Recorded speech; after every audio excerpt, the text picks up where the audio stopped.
Alright, so this is going to be some of the worst recording quality known to man. There's not going to be any editing. I'm not doing anything fancy. I just want to share this with people who might be trying to figure out the same thing that I was trying to figure out, and that is with the Leaf Rest Garden Home mod. Leaf Rest is probably one of the coolest home mods I've came across, specifically because I had the desire while playing a wizard who specializes in alchemy as one of his main abilities. I wanted a house that had a lot of planting options for soil, if you will. And most other mods and vanilla homes I came across just didn't offer it.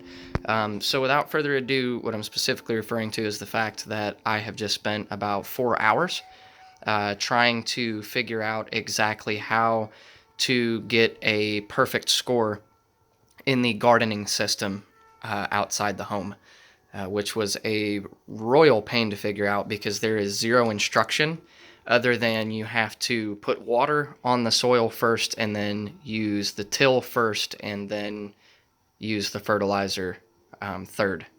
And that's it. Then you basically check to see how you did. Nothing talks about the ratio of what you need to use, how many buckets of water, and more importantly, after about 30 minutes, I figured out what type of water. So there's water you can get from over to the right. Pardon my hand. Like I said, it's not going to be great recording quality. Over to the right of this soil or garden bed right outside the house, there's a little like water tap with a bucket next to it. You can use water from that bucket to put into the soil, but also over to your left at the end of your dock, next to the boat with the fishing rods in it, there is a bucket that allows you to take river water. You have to use a mixture of both. In addition to that, you may have to till a few times, maybe once, maybe 6 times. It really just depends. You've got to till until it says that your soil is well done. After that, you need to use fertilizer until you have removed stones from the soil twice and left the worms in the soil twice. Doing those two things, or doing all of those things that I just mentioned, will yield this message. You have the most fertile soil in all of Skyrim. Congratulations. Bonus feature unlocked in the farm menu.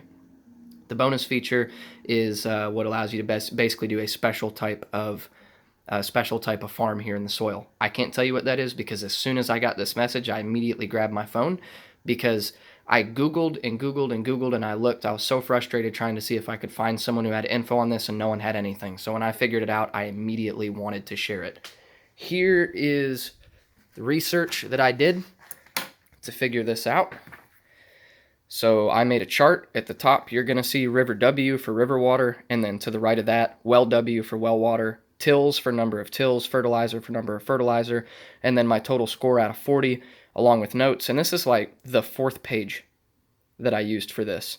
And right down here at the very bottom, you can see that last one is my aha moment.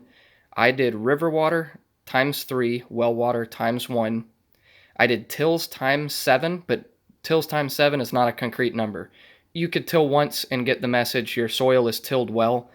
You could till, in my case, I had to do it, as you can see, 7 times to get that message. And then I had to fertilize 6 times total before I got 2 options to remove stones and sticks from the soil and 2 options to leave worms.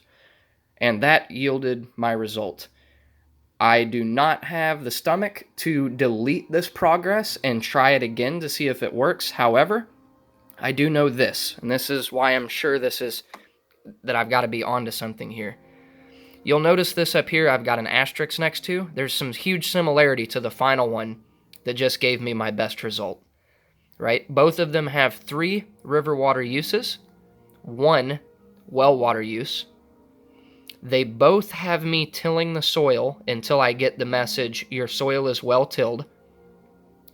They both have me using 6 fertilizer. However, the first time, I left the stones and the worms. The second time, I decided to remove the stones and leave the worms. That was my only difference between here and here. And that brought me the result. This is going to yield you a massive amount of planting space. If memory serves correctly, it's 25 planting spaces, which is a ton of planting space. And on top of that, this house itself inside is incredible with a massive amount of customization. So just thought I'd share that, because if you're like me, you found this home, you thought it was perfect. You saw the little farm space outside like what I've been working on, and you thought, man, there's a ton of space here. And then you started working on the planting stuff, and it's extremely difficult to figure out. You Googled and you couldn't find anything. I almost threw the towel in. But in any case, that's the info on how to, best as I'm able to figure out, and best I can tell, the only person who's actually found how to achieve this and share it through Google or YouTube. I checked the hell out of both. There is your guide to getting 100% use out of the leaf rest garden outside the house. Hope you liked it, and like I said, sorry about the shitty quality. It's the information that matters more than the editing sometimes. Cheers.